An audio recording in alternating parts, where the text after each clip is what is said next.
इसके साथ हो चुका था। हाँ, इसका हो चुका था। एक बार फिर मेरा देखो और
बातें नहीं प्लीज।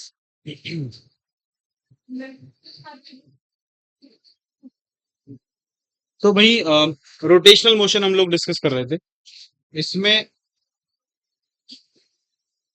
तो इसके पहले मैं आपको कुछ क्वेश्चंस पहले फॉर्मूलाज बता देता हूँ, फिर उसके बाद क्वेश्चंस करेंगे, ठीक है। तो सबसे पहले बताइए, सेंटर ऑफ मास की हमने पोजीशंस पढ़ी थी। इसका फॉर्मूला बताइए क्या लिखा था हमने।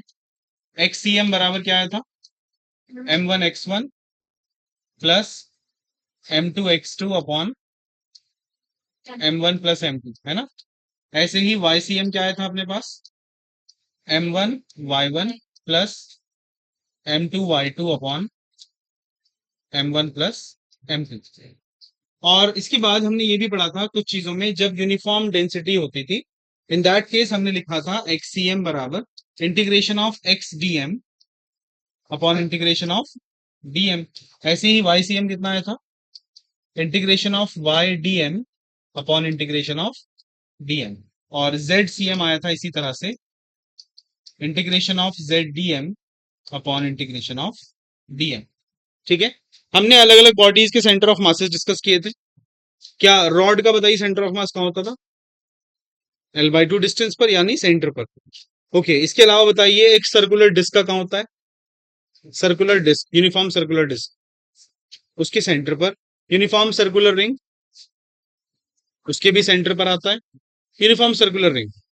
अगर हम लोग बात करते हैं सपोज एक सॉलिड स्फीयर, उसका कहाँ होता है, उसका ज्योमेट्रिकल सेंटर होता है। इसके अलावा अगर हम बात करते हैं एक कोन, सॉलिड कोन, उसका क्या होता है,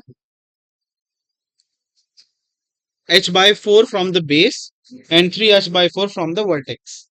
इसके अलावा एक होता है होलो कोन, इसका बताइए। Yes, 2h/3 from vertex. इसके अलावा सेमी सर्कुलर रिंग का बताइए, semi circular ring 2r upon pi पर, और सेमी सर्कुलर डिस्क ये होता है 4r अपॉन 3 पाई के डिस्टेंस पर। इसके अलावा हेमिस्फेयर का 3r अपॉन 8। ओके, तो ये कुछ आपको शेप्स मैंने लिखवाई थी जिनके आपने सेंटर ऑफ मासेस लिखे थे। ओके, इसके बाद हमने पढ़ा था velocity of centre of mass, VCM. वो क्या होता था? m1v1 plus m2v2 upon m1 plus m2।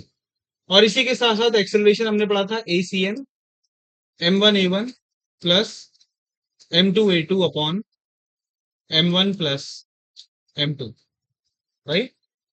तो ये सब चीजें होती थी सेंटर ऑफ मासेस के लिए। इसके बाद हम लोगों ने पढ़ा था रोटेशनल मोशन के अंदर एंगुलर वेलोसिटी, एंगुलर वेलोसिटी। बताइए एंगुलर वेलोसिटी का फॉर्मूला क्या होता था? एंगुलर वेलोसिटी ओमेगा होता है D theta upon D T, right. अच्छा, ओमेगा का एक फॉर्मूला ये भी होता था 2 पाई अपॉन टी, और एक होता था 2 पाई इंटू फ्रीक्वेंसी, 2 पाई एफ, है ना। इसका लीनियर वेलोसिटी के साथ क्या फॉर्मूला होता था? v equals to r omega, और वेक्टर v बराबर vector omega cross vector r. एक होता था एंगुलर एक्सेलरेशन, एंगुलर एक्सेलरेशन, उसका क्या फॉर्मूला होता था? Alpha equals to D omega upon D T, and this is nothing but D two theta upon D T square. इसका relation sorry, A equals R alpha. ये A कौन सा होता था? टेंजेंशियल एक्सेलरेशन या लीनियर एक्सेलरेशन।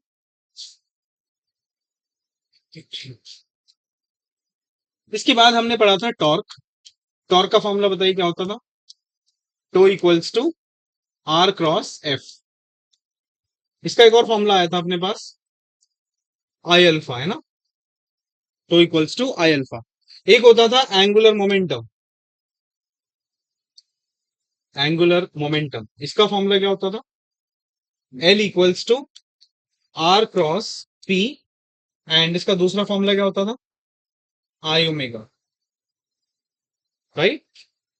एक हमने पढ़ा था कंजर्वेशन ऑफ एंगुलर मोमेंटम, उसमें क्या होता था? टॉर्क होता था डीएल अपॉन डी टी, और अगर ये जीरो होता था, इफ तो torque equals to zero, then l equals to constant. ये एक रिलेशन हमने पढ़ा था, ठीक है। सो I1 ω1 is same as I2 ω2, ये रिलेशन है। इसके अलावा moments of inertia, moments of inertia बताइए। यूनिफॉर्म रॉड का moment of inertia about an axis passing through the centre of mass and perpendicular to the plane, ml square upon 12। Okay, uniform ring का बताइए, uniform ring mr square, uniform disc half mr square. Okay, uniform right circular cylinder, gate बंद कर, right circular cylinder, solid cylinder half mr square, और hollow cylinder mr square. Okay, तो ये हमारे पास कुछ shapes इनके हमने centre of moments of inertia निकाल लेते हैं ना। इसके अलावा सॉलिड स्फीयर का बताइए, 2/5 mr स्क्वायर, होलो स्फीयर का 2/3 mr स्क्वायर। ओके, तो खैर ये सब मोमेंट्स ऑफ इनर्शिया आपको याद है, मैं एक बार फिर से लिख भी देता हूं चाहे तो। आई जो है यूनिफॉर्म रॉड का होता था ml स्क्वायर अपॉन 12। एक होता था रेक्टेंगुलर लैमिना, रेक्टेंगुलर लैमिना, इसका बताइए कितना होता था? m upon 12 l square plus b square. एक होता था स्क्वायर लैमिना, ये होता था एम ए स्क्वायर अपॉन 6। ओके, इसके अलावा होता था ring, this is m r square, I disc half m r square, I solid sphere, ये कितना होता था 2/5 mr²। और आई होलो स्फेयर क्या होता था 2/3 mr²। और आई होता था सॉलिड सिलेंडर 1/2 mr²। और आई होलो सिलेंडर mr²। ठीक है। इसमें एक थ्योरम होता था पैरेलल एक्सिस थ्योरम, है ना। उसमें क्या था, आपको किसी दूसरे एक्सिस के अबाउट अगर मोमेंट ऑफ इनर्शिया निकालना होता है तो उसको हम ऐसे लिख सकते थे, this is parallel axis theorem. ये होता था I equals to I C M plus M times A square, या डिस्टेंस का स्क्वायर, है ना। एक सेंटर ऑफ मास से गुजरने वाला moment of inertia plus M A square, उससे हमें क्या मिल जाएगा, टोटल मोमेंट ऑफ इनर्शिया मिल जाएगा किसी दूसरे एक्सिस के अबाउट जो पैरेलल है। एक होता था perpendicular axis theorem, perpendicular axis theorem. उसमें हम लोग लिखते थे कि आई जेड बराबर आई एक्स प्लस आई वाई। मतलब अगर आपको दो एक्सेस का मोमेंट्स ऑफ इनर्शिया दे रखा है, आपको तीसरा जो उनके परपेंडिकुलर है उस पर निकालना है, तो आप इस फॉर्मूले के यूज से उसको निकाल सकते हैं, राइट। इसके बाद आते हैं rotational kinetic energy. Rotational kinetic energy क्या फॉर्मूला होता है उसका, k equals to half I omega square, right. अच्छा, के ट्रांसलेशनल क्या होता था, half m v c m का स्क्वायर। एक हमने पढ़ा था radius of gyration, radius of gyration, इसका फॉर्मूला क्या होता था भाई, k equals to under root of I upon m. ठीक है। अच्छा, रोलिंग मोशन में क्या होता था, वहां पे रोटेशनल मोशन और ट्रांसलेशनल मोशन दोनों एक साथ हम लोग परफॉर्म कराते थे, उससे हमें रोलिंग मोशन का पता चलता। ठीक है।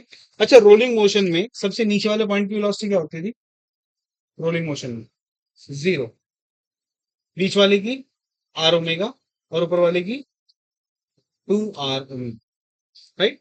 चलिए अब हम लोग कुछ क्वेश्चंस करते हैं।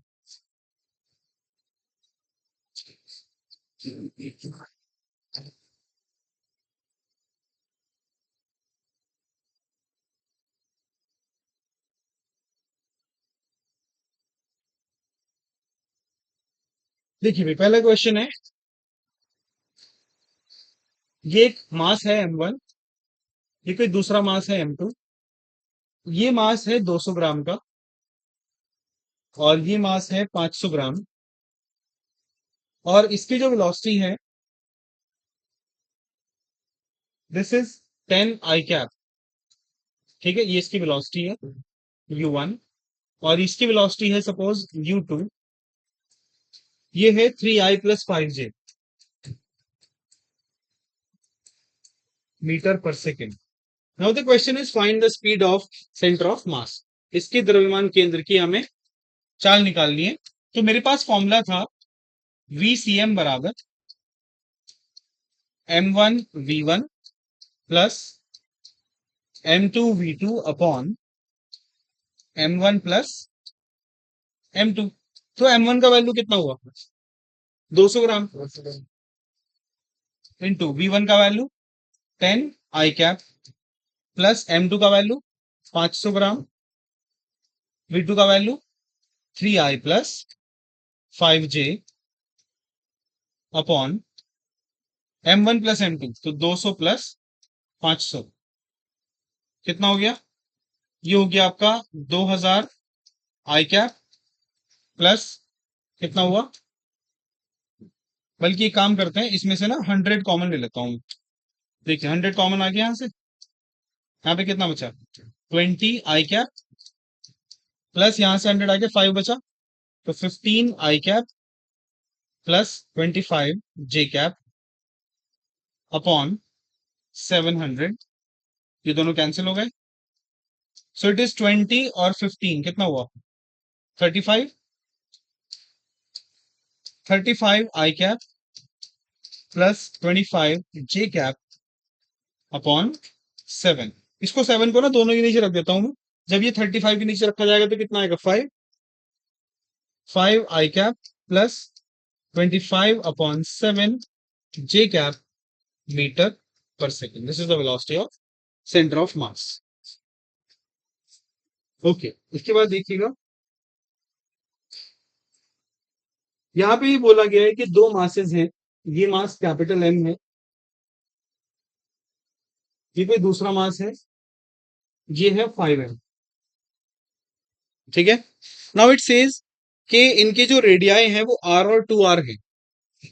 इसकी जो रेडियस है वो r है और इसकी जो रेडियस है वो 2r है। And the distance between their centres is 12r। इनके सेंटर्स के बीच की दूरी है 12r। इसको C1 मान लेते हैं, इसको C2। नाउ इट सेज अगर इनको हम छोड़ दें तो बताइए, जब ये टक्कर इनकी होगी ना आपस में, ये आपस में एक दूसरे को अट्रैक्ट कर रहे हैं ड्यू टू ग्रेविटेशन, तो हमें बताना है कि जब ये टकराएंगे तो पहले वाला जो गोला था वो कितनी दूरी तय कर चुका होगा, या ये कहां टकराएंगे ये हमें कैलकुलेट करना है। तो हमें दिखना है where will they will they collide. पहली बात तो ये है कि देखो, जब ये टकराएंगे तो सेंटर तो नहीं टकराएंगे इनके, बार वाला हिस्सा टकराएगा ना। तो अगर ये 12r है तो ये बीच में कितना डिस्टेंस बचा? 9r ना। ये 9r डिस्टेंस बचा। मैंने कहा सपोज ये यहां पे टकराते हैं इस डिस्टेंस पर, ये डिस्टेंस हमने मान ली है x। ठीक है। अच्छा, ये कितनी हुई? 9r minus x. तो ये जो कैपिटल एम वाला है वो x दूरी पर है, और जो 9m 2m 5m वाला है वो कहाँ है? 9r माइनस एक्स पर दूरी पर है। तो इनका मोमेंट्स जो होगा ना, मास का मोमेंट, वो इक्वल होना चाहिए। मतलब इस पॉइंट के लेफ्ट में और इस पॉइंट के राइट में मास का मोमेंट जीरो होना चाहिए, क्योंकि कोई एक्सटर्नल फोर्स नहीं लगा हुआ है। तो हम लिखेंगे as there is no external force, as there is no external force, therefore moment of m into r equals to what? इसका मोमेंट क्या हुआ? 5m into 9r minus x. m से m गया, so r equals to what? 45r minus 5x। Sorry x, ये x है।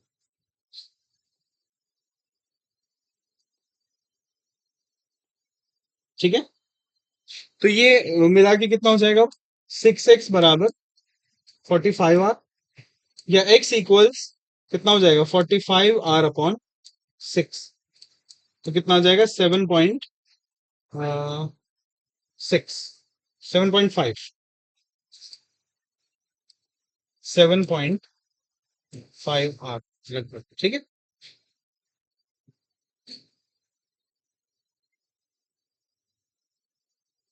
ठीक है। Okay, अगला सवाल देखिएगा।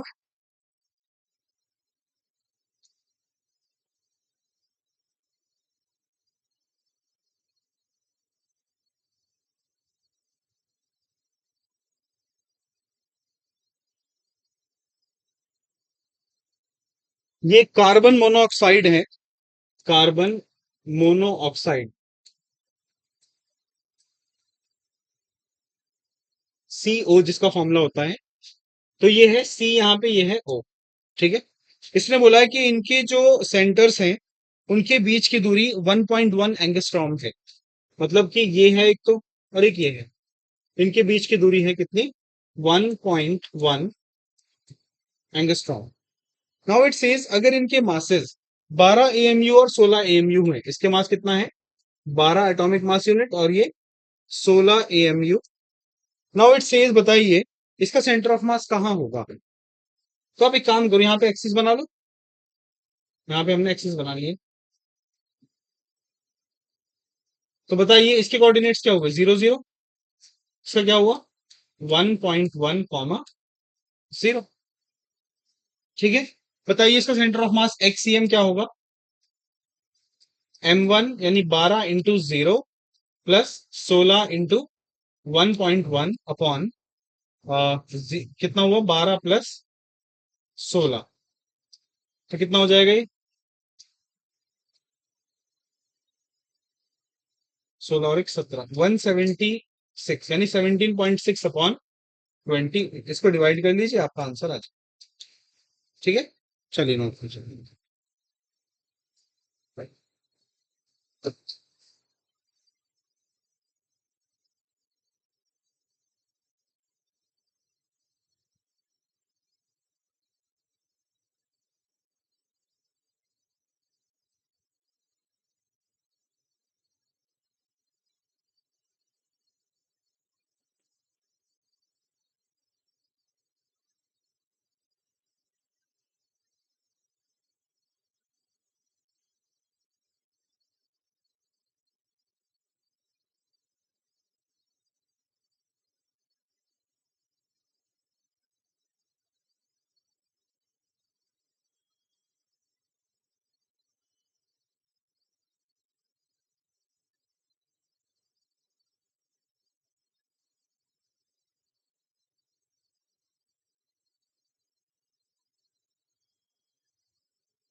ये ये था 35, इसके नीचे हमने 7 रखा और इसके नीचे भी रखा, ये तो कट गया 7 से 5, ये नहीं कट पाया तो इसके नीचे ऐसे दे देंगे।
देखिए अगला सवाल है ये।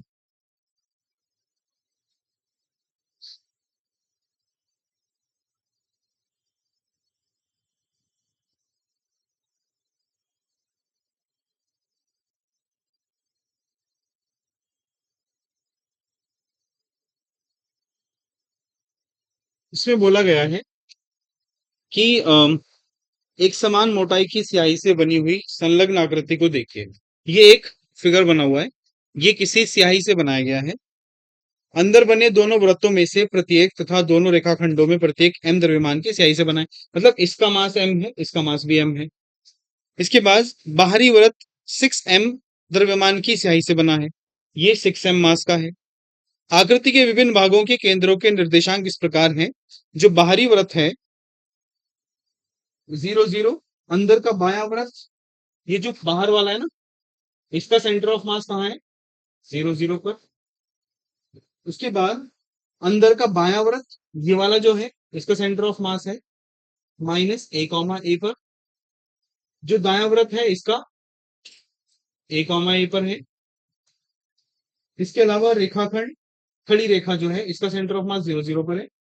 और पड़ी रेखा का 0, -a। ओके। पूरी आकृति के स्याही के द्रव्यमान केंद्र का y निर्देशांक क्या होगा? ठीक है, इसमें क्या करना है देखो। जो पूरी डिस्क है, तो बड़ी जो डिस्क है, तो मास ऑफ बिगर डिस्क, ये हमें दिया हुआ है,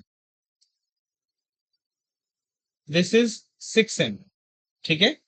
मास ऑफ स्मॉलर सर्कल्स, ये जो दोनों है ना, इनके मासेस दोनों के बराबर हैं, दाएं वाला भी बाएं वाला भी। मास ऑफ लाइन या लाइन सेगमेंट,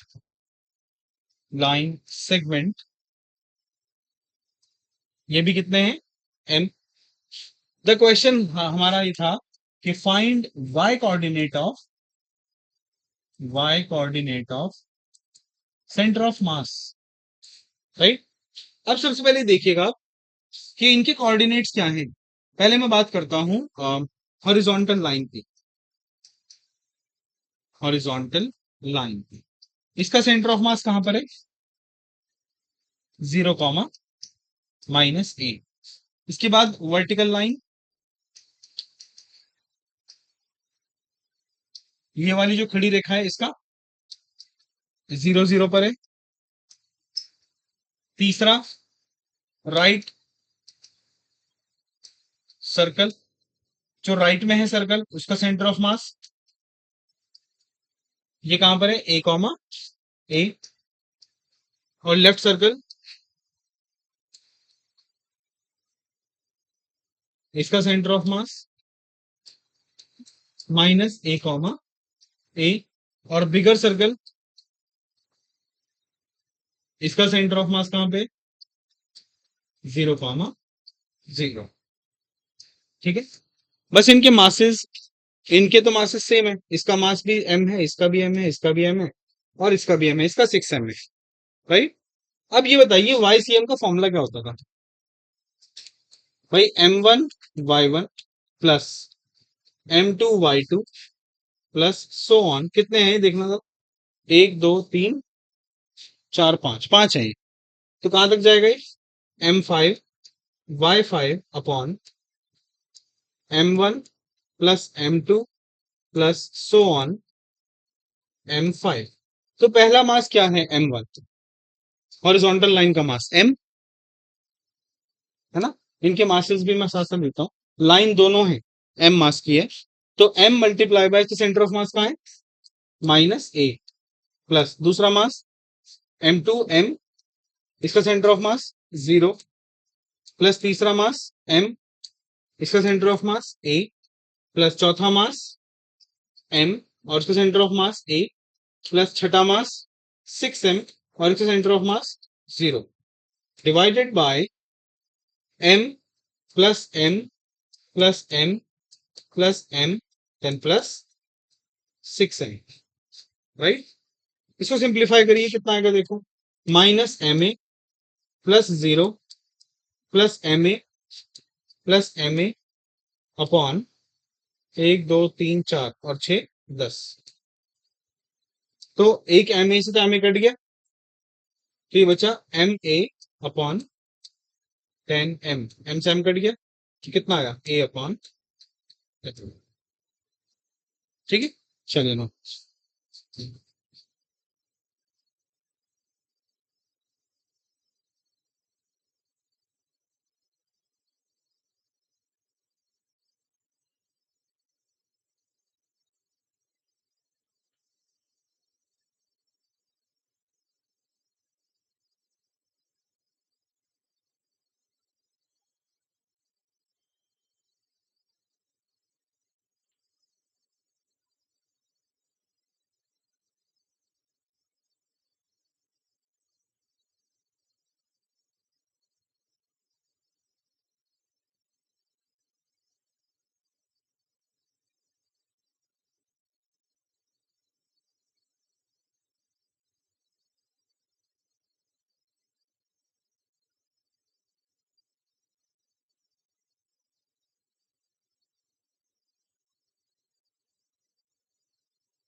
ये क्वेश्चन चाहिए एडवांस का। बेसिक कॉन्सेप्ट अगर आपको क्लियर है ना, फिर चाहे क्वेश्चन कैसा भी हो, वो हो जाता।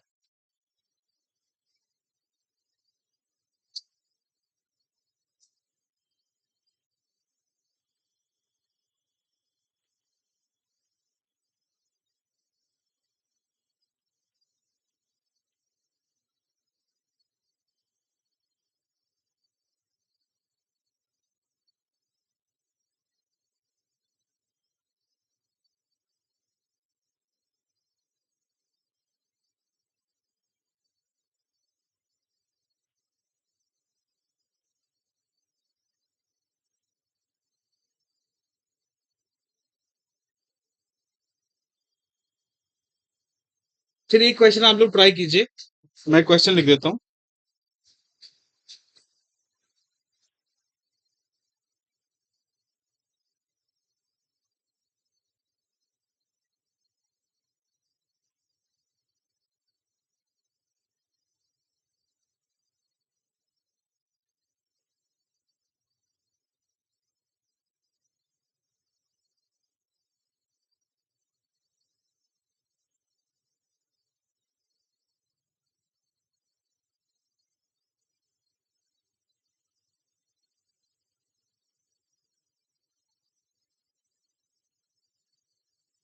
ये 3 ईंट हैं, एक ईंट ये रखी है, एक ये रखी है, एक ये रखी है। ये जो पहली ईंट रखी है इसके ऊपर L/2 डिस्टेंस पर दूसरी ईंट रखी है, और जो तीसरी रखी है वो इसे L/4 की डिस्टेंस पर रखी है। Now the question is find centre of mass of the system. यानी जो तीनों ईंटें रखी हैं इनका सेंटर ऑफ मास आपको बताना। मासेस सबके इक्वल है।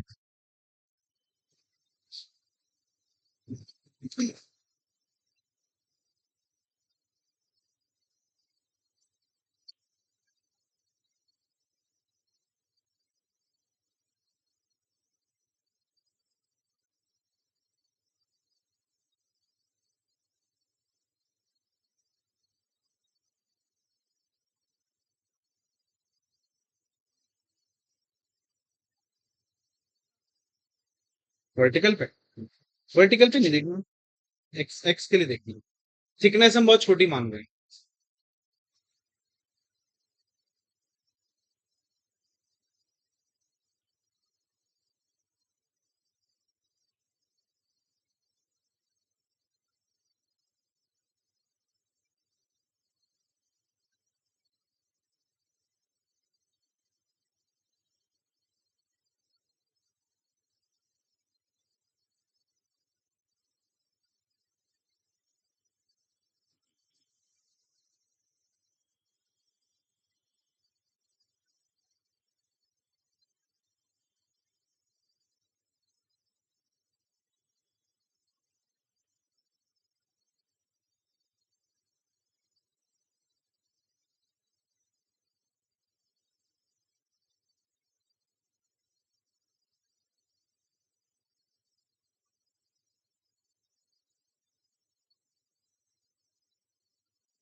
One by three.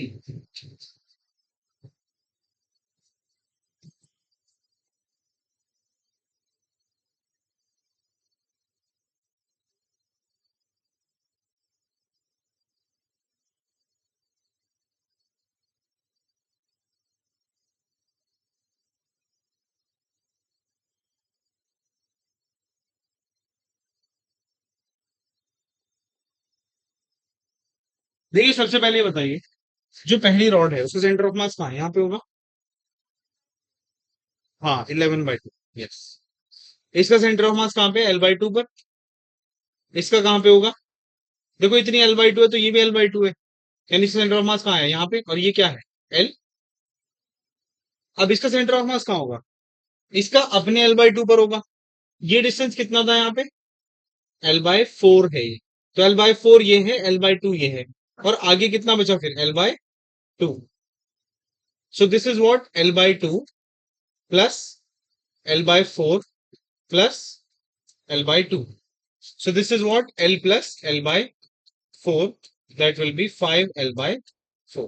तो सेंटर ऑफ मासेस आ गए। पहली जो ईंट थी यहाँ पर, तो उसका सेंटर ऑफ मास आया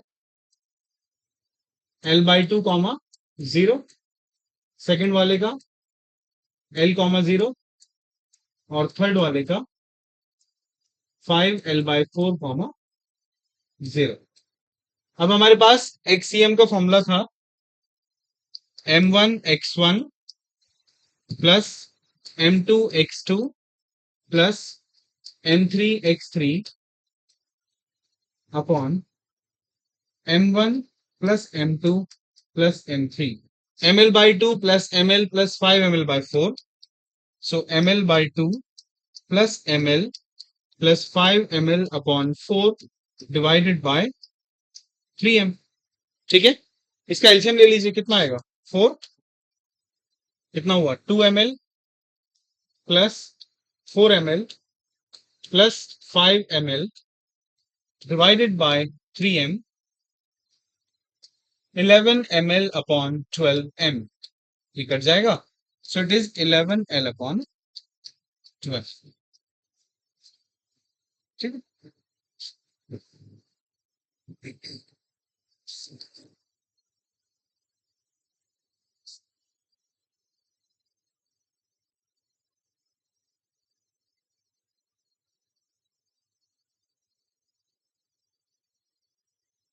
चलेंगे।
चलिए इसके बाद देखिएगा,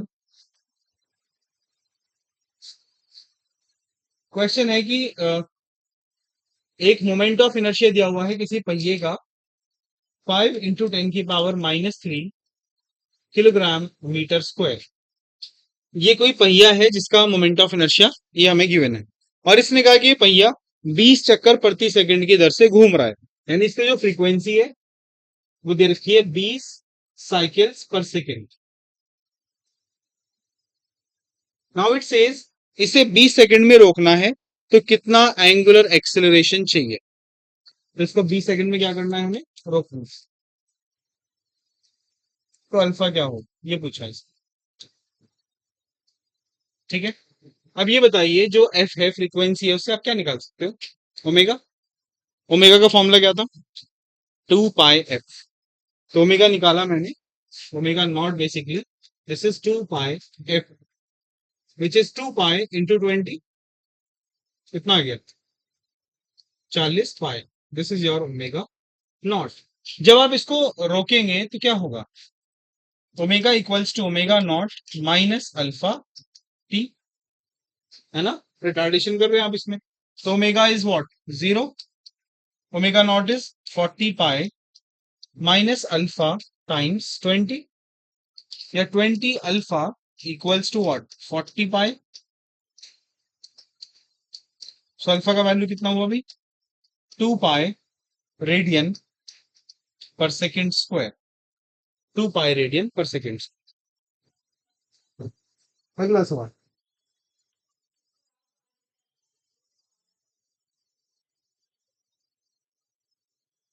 इट सेज एक डिस्क है जो 10 सेकंड में 240, भाई गेट ऑन करना, एक चकती या एक डिस्क,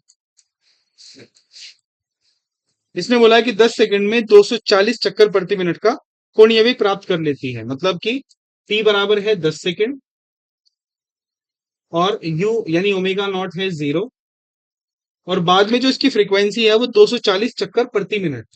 तो फ्रीक्वेंसी है 240 साइकिल्स पर मिनट, ये पर सेकंड नहीं है, पर मिनट है। तो पर सेकंड निकालने के लिए क्या करेंगे भाई, तो 60 से डिवाइड कर दीजिए, 240/60, और ये आ जाएगा साइकिल्स पर second,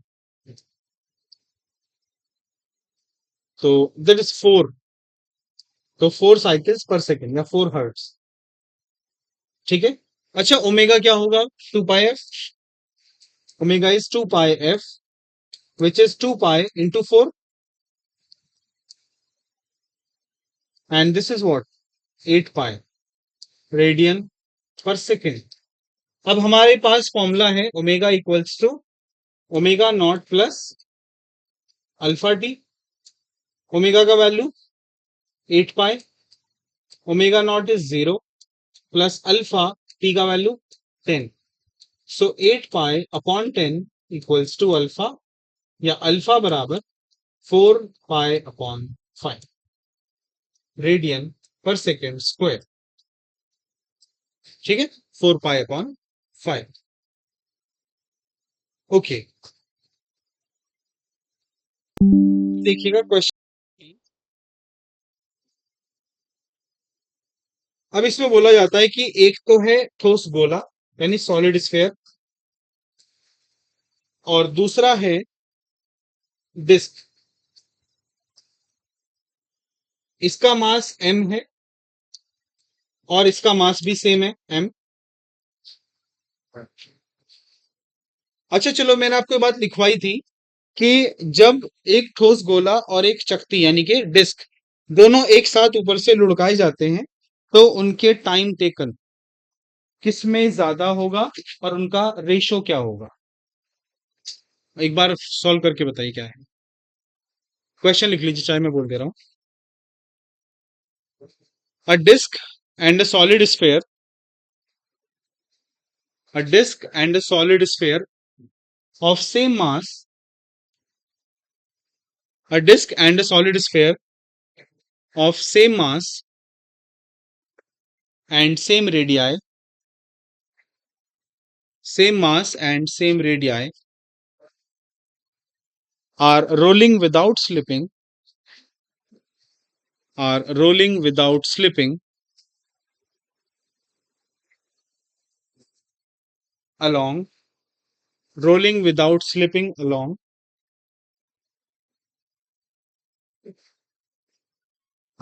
an inclined plane, an inclined plane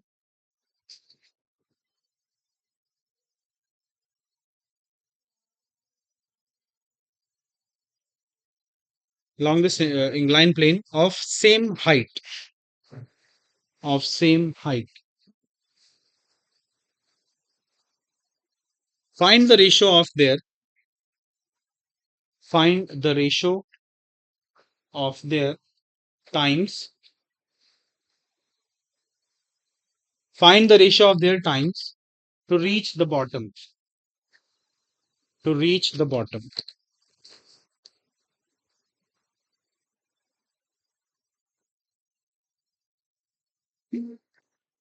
time का फॉर्मूला आया था हमारा रिजल्ट है, उसको यूज करिए। मैंने 4-5 चीजें निकलवाई थी, वीसीएम, एसीएम, टाइम, और एक शायद फ्रिक्शनल फोर्स निकलवाया था, और एक मोमेंट ऑफ, नहीं सॉरी वो निकलवाया था म्यू एस। उसमें देखिएगा एक बार।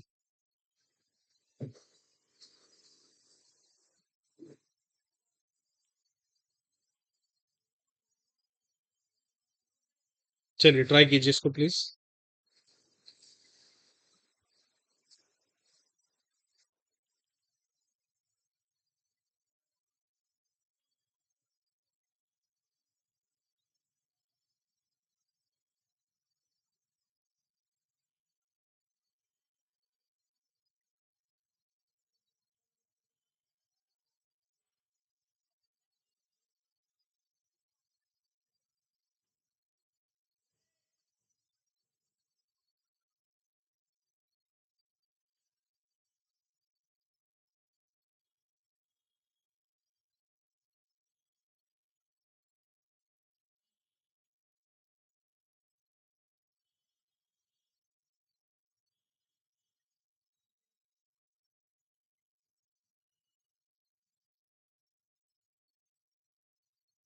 क्या फॉर्मूला था टाइम का,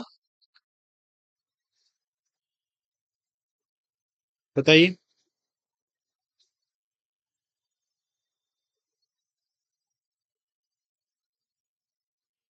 हाँ जी, टी टी वाला। Time to reach the bottom ऐसे लिखा होगा।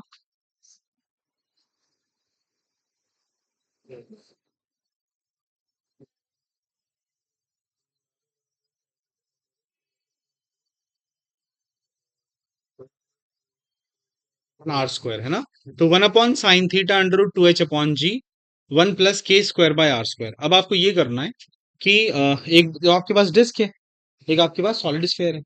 डिस्क के लिए के स्क्वायर अपॉन आर स्क्वायर का वैल्यू निकालिए और सॉलिड स्फीयर के लिए निकालिए, दोनों की वैल्यूज में पुट कीजिए, फिर दोनों को डिवाइड कीजिए और देखिए फिर आंसर क्या आता है।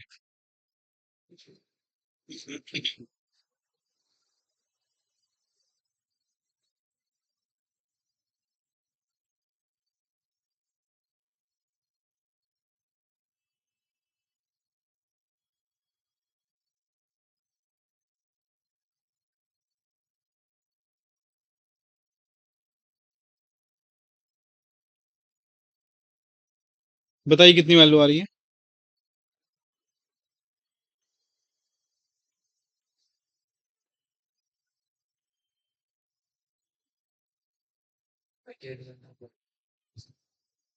उधर से गेट खोल दीजिए।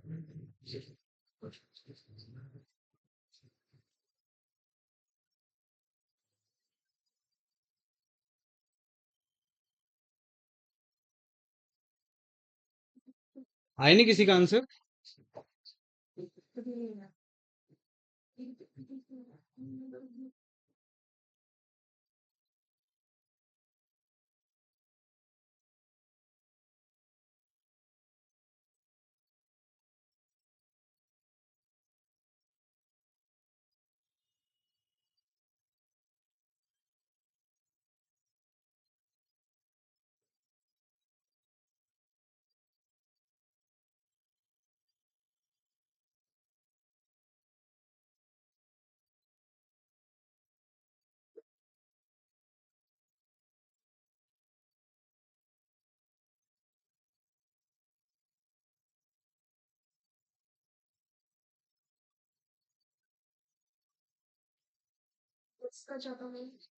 नहीं, वैल्यू कितनी आ रही है रेशियो बताइए।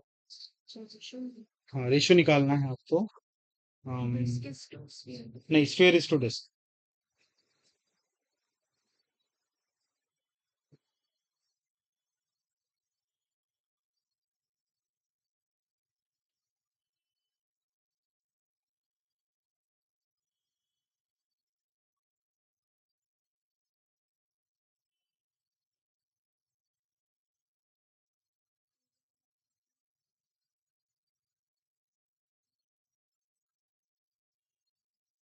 बॉयज में से किया किसी ने। क्या वैल्यू आ रही है के स्क्वायर अपॉन आर स्क्वायर की डिस्क के लिए।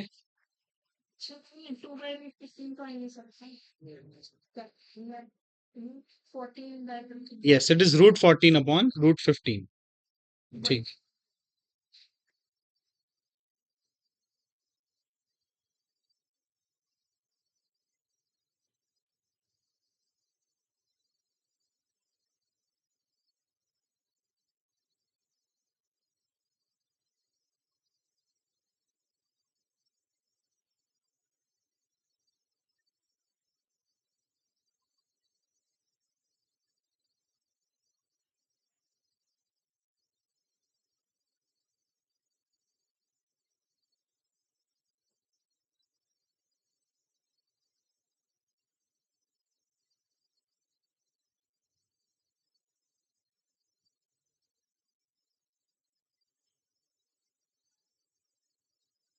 देखिए, तो हमने क्या लिया था भाई, डिस्क। डिस्क के लिए के स्क्वायर अपॉन आर स्क्वायर का वैल्यू बताइए। हाफ। और स्फेयर के लिए, सॉलिड स्फेयर के लिए वैल्यू होता था k square upon r square equals to 2/5। ठीक है। अब हमारे पास टाइम का फॉर्मूला आया था 1/sin theta √2h/g times 1 + k² upon r square. तो जब आप देख रहे हैं साइन दोनों में सेम आएगा, 2h/g भी सेम आएगा, तो हम लिख सकते हैं t is proportional to the square root of 1 + k² upon r square.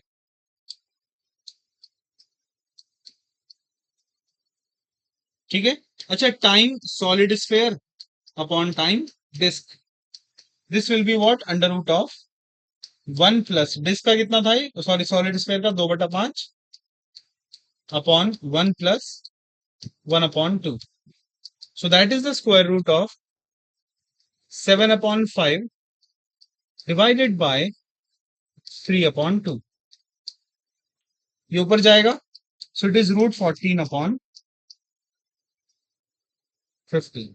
Right. Okay, एक और सवाल देखिएगा।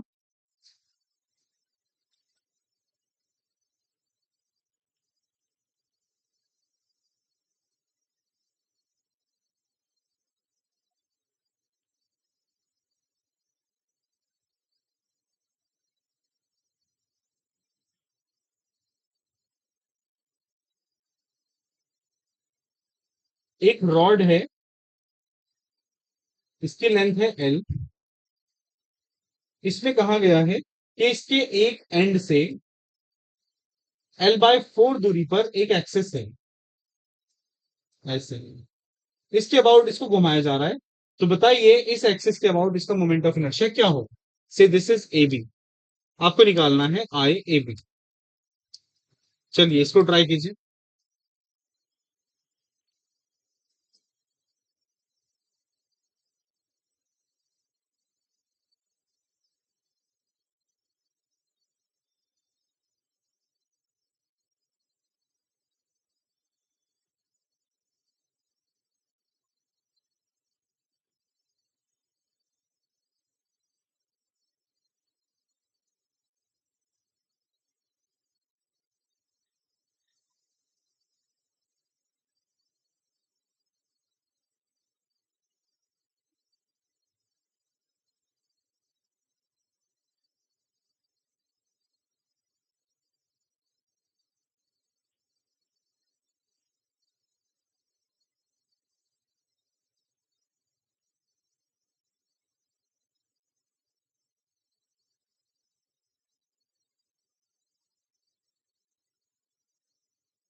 देखो इसमें पैरेलल एक्सिस थ्योरम लगाते हैं ना, इससे सेंटर ऑफ मास यहाँ पे है, तो यहाँ के अबाउट तो हमें पता है ICM क्या होता था इसका, mL² / 12।